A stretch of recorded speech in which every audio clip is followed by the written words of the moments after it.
Warning! This video contains multiple videos of brain rot.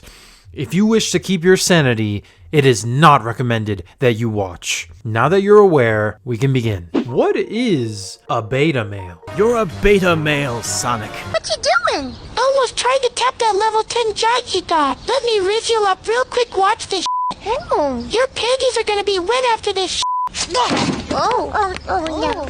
You're beta. Urban Dictionary defines betamale as a man who lacks masculine energy and adopts feminine characteristics, often faces problems or confrontations passive-aggressively. A beta male is often taken advantage of due to his nice guy persona. Now with this knowledge, we understand that beta males would probably have much difficulty going through the trials of a hero. So would it be possible for someone like that to adventure the world of Hyrule and even defeat Ganon? Well, probably not, but we're gonna find out. The rules are simple. Only do what a beta male would do. And what would that be, for example? Well, here's a list. Using bows because they're too scared to fight enemies head on, running away from certain enemies, skipping certain shrines because they're too difficult, not doing things because they don't feel like it, doing things because they're simping for a woman, finding other ways to achieve goals through less work, wearing beta male clothes with weak or lame abilities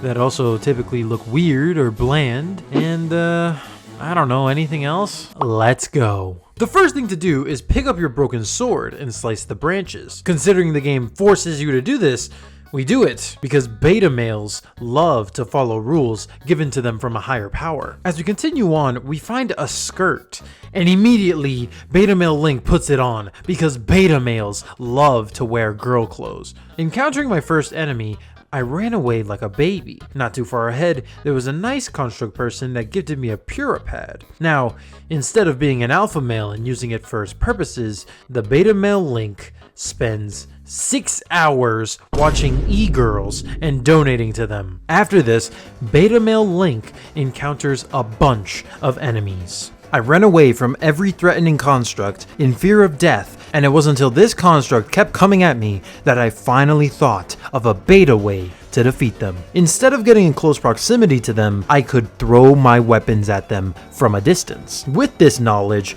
I threw 3 weapons at this construct until it dropped what was in its hands, so I took it and I ran. Next, I found someone with a weapon I really wanted, a bow, and with that weapon I could be even more beta and attack people from an even further distance, so I snuck up on him, struck him without honor, like a beta, and snagged his bow. Afraid of water, I got to the first shrine by hopping on lily pads. Then it was time for the shrine. This first shrine wasn't too difficult. You know, just merge some platforms together, that's all. At the end, you're supposed to make a 2-piece platform to go on a zip line, but the beta male Link was so scared that he added an extra piece just to hold the platform for safety precautions. Once outside, the king tells us to pin the shrines on our map. So, because we're beta, we submit to him and do what he says. After this, we're meant to make a bridge to the other side, and because 2 little planks didn't seem safe enough, Link added extra weight to the sides. Climbing down now, we make it to another gap, and instead of building a proper bridge, beta male Link chooses laziness and uses someone else's work to get across. Now, as a beta male does, I hunted for food and let one slip away. Then, because beta males get no girls, I had to cook dinner all by myself, using someone else's stove, because beta males don't have money either. After this, I climbed down and reached an obstacle, a large body of water. How would I get past this, I thought to myself, because beta males get seasick and also can't swim. I tried to go around it, but dang, the sides were even worse. I thought I could climb this, but no, I couldn't. Also, I almost drowned. Seeing as I had no way to cross, there was only one thing I could do. I made a boat with 2 sails. That way, it'd be fast enough that I could leave before getting seasick. I made it extra long as well, and I also made a little box for me to hide in case of octoroks or sharks. I also wouldn't fall off that way. Now, for the second shrine, attach stuff to your weapon and do the puzzle. Not that bad. They even had a puzzle including the use of bows, which was beta male's specialty. At the end, there was a very scary and menacing looking monster, but instead of approaching, I fearfully ran for my life. and successfully I completed the shrine. After avoiding many enemies, I obtained the Archaic Tunic. This will be our outfit until the end of time, seeing as beta males tend to stick to one style and never branch out of their comfort zone. Am I boring you? Okay, let's go a bit faster, huh? I spent a lot of time lighting up the caves because Link was afraid of the dark. I helped out a Korok guy because betas can't stop trying to be a helper. And then I blew myself up. Surprisingly, I think I actually found the intended route to getting to the next shrine. I used to just make a stack of trees and climb up on it, but I guess I was wrong. After the shrine, we're meant to ride a wing back to the Temple of Time. And while being in the air is scary, the beta male didn't want to walk or run, so he put his faith into the aircraft. Because beta males suck at driving at high speeds, we crash into the temple. Inside, the beta male Link slightly touches a woman, and with just that, he feels tingly in his right arm. He gains the ability Recall. That way, he could always remember the one time he touched a woman. After the fourth shrine, we once again have to travel back to the temple. Because of Link's fear of heights, I teleported to the shrine closest to the temple and walked from there. From there, I opened the gates, gave Zelda my sword, and remember how Link's afraid of heights? Yeah, I spawned a wing and slowly flew down to avoid death. However, I was a fool to do this. Everything was fine and casual. I was literally almost done with my descent, and then my wing disintegrated. I quickly had to find water to fall into, and without seeing where I was going, I aimlessly headed to the closest civilization and fell into the water surrounding them. Now in Lookout Landing, I met up with an old acquaintance. Oh, great. It's a girl. Now Link is gonna do everything that woman asks. I went to Hyrule Castle per her instruction, got the paraglider, and now I have to do each regional phenomena, just because Link is a beta male that listens to everything a woman says. How fun. To be the most beta, we first went to Zora's domain, because it's the closest and betas don't like adventure. We followed the yellow road with a horse until ultimately having to let her go and walk up the domain. By the way, completely off topic, this is how you're supposed to solve the underground, right? For the water temple, the beta male had no complications other than the fact that I had no arrows left and I had to go buy some. If you're going to have a puzzle using arrows, maybe you should have a chest nearby that contains them. For the boss fight, I decided the most beta way was the intended way, to defeat him using Sidon's water ability. Now for the Rito, Link actually becomes a bit more beta by taking care of another person's sperm. Typically, beta males tend to get with someone who already has multiple children, assuming the father role of the kid and forming a bond. Here, however, it's just a lost child with L parents that can't teach. We had to show Tulin the power of teamwork. We had to help Tulin reach the temple, and we had to defeat the boss. For the boss fight, the beta male was afraid of the sky at first, but since he couldn't attack the boss otherwise, he faced a bit of fear and realized the air was pushing up against gravity anyway. So, still fearful, Link shot the monster 12 times with arrows, and it was over. Now for the fire temple, Yunobo just thought he was the big fat alpha male. But guess what? It only took 3 hits from beta male Link to knock him to his senses. You see, his power actually came from evil Zelda, meaning that Yunobo let a woman have ultimate power over him, and he simped so hard that he literally betrayed his own friends for her. Meaning that this guy, this big fat alpha, is way more beta than Link himself. For the actual temple, however, nothing is out of the ordinary. Now for the Gerudo, oh boy.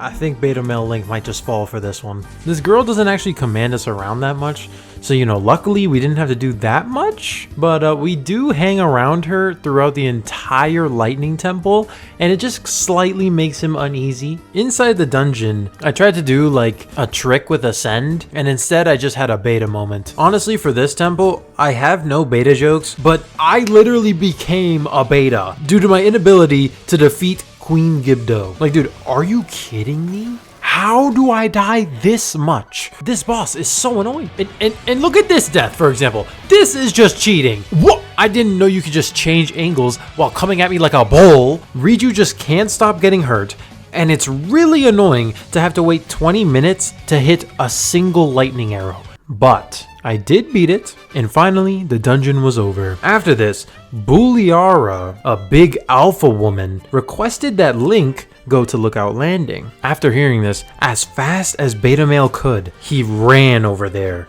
per her request. At the telescope now, the betamale was commanded by the Sigma woman to explore the castle and meet his potential waifu. Now when he gets there, he finally finds his waifu, Zelda, and he's like, hey baby, come here. And instead, Zelda just decides to start floating and then become demonically possessed. This betamale fell for one of the devil's simplest tricks, and now he was about to face death. However, through the power of friendship, he survived. After telling everything to Purah, she discovers that there's a missing sage. She also insists that we find her, but honestly, I'm tired, dude.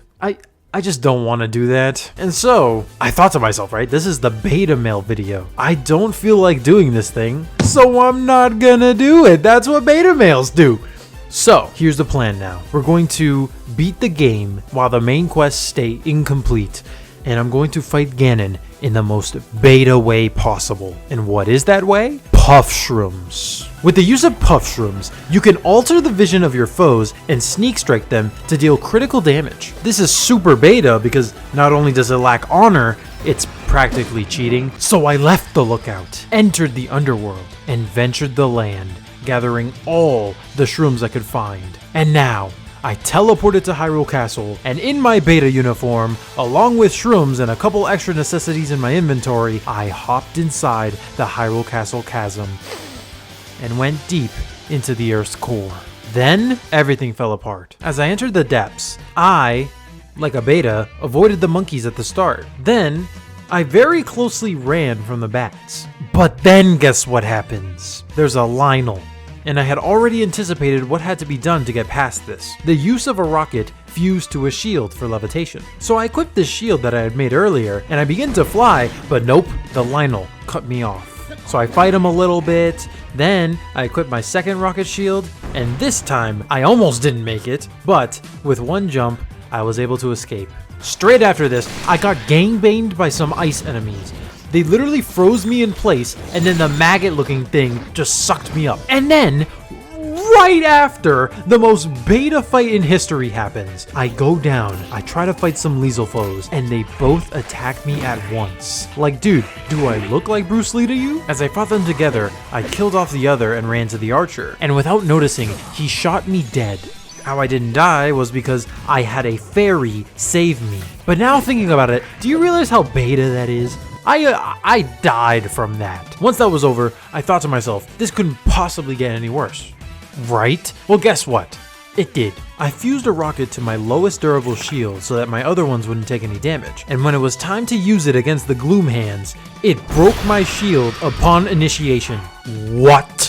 This is too much. Thinking really quickly, I had to fuse another rocket while getting demolished by these hands, and I actually died again, but I had another fairy save me. At that point, I just thought to myself, I was like, no, I literally have no fairies left. So I just loaded another save file. Again, I went, and this time, I used a puff shroom on the lethal foe to avoid the need of fairies. And this guy actually had a lot of health. I had to sneak strike him like 3 times. After this, my shield worked properly, and I shot the moblin awaiting above. Then I ran away and avoided his arrow. After that, getting to the last cliff was pretty easy, but the bad thing is, we haven't even started. Now, for the enemy rush. First up were the bokoblins. Here, I used puff shrooms on the strong ones, and it worked, but it wasn't really worth it later on. I had to 1v1 the big boy, and you know, I kinda just wish I could sneak strike him. Soon came the lethal foes. I was almost out of puff shrooms, so I decided to fight them like normal. Nothing unusual here. When the Gibdo came along, I actually killed myself with a lightning shock,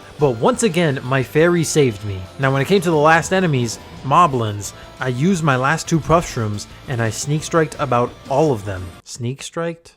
Snack struck? I don't know. At least it's safe to say, puff shrooms were worth gathering. Now, for the final boss fight before Ganon. Seized Construct. I had no idea how to beat this guy, but there was one thing that I did know. Electric shocks were definitely the way to go. I shocked him, smacked him up, and dealt almost no damage, and then he killed me. With the use of a fairy, I was granted a second chance, but then, a minute later, you can see that it was in vain. I was kinda sad that I died, but I threw away that sadness, and I decided just to have a little bit more patience. So again, I went. this time with even more strategy, and I actually puff-shroomed the annoying Lizalfos and Moblins instead, and then I was back to where I was. This time, I discovered bombs to be the new meta, so I used them until I ran out, and his health was still so high. I then failed to use Ice Jelly, tried to use a Puff Shroom, and then I turned to hand-to-hand combat. And you know how that goes, I just died. I stared at the game over screen, wondering what to do, and I quit. I rejoined the game to surrender myself and do the 5th dungeon, but as I walked to the ruins in Kakariko Village, I thought to myself, I don't want to do this. And then it hit me. No, a beta male can't beat Tears of the Kingdom. Think about it. To have that persistence, to go down the entire underground, slaughtering every enemy in your way, and avoiding those who are too difficult, takes massive guts. And you know what takes even more guts? Going to do something you don't want to do because you need it in order to succeed. That's not beta, that's alpha. This means a beta male, at least a true beta male, cannot beat Tears of the Kingdom. Meaning that this version of Link, beta male Link, will never get with Zelda. Just like a beta male would never get a girl in real life.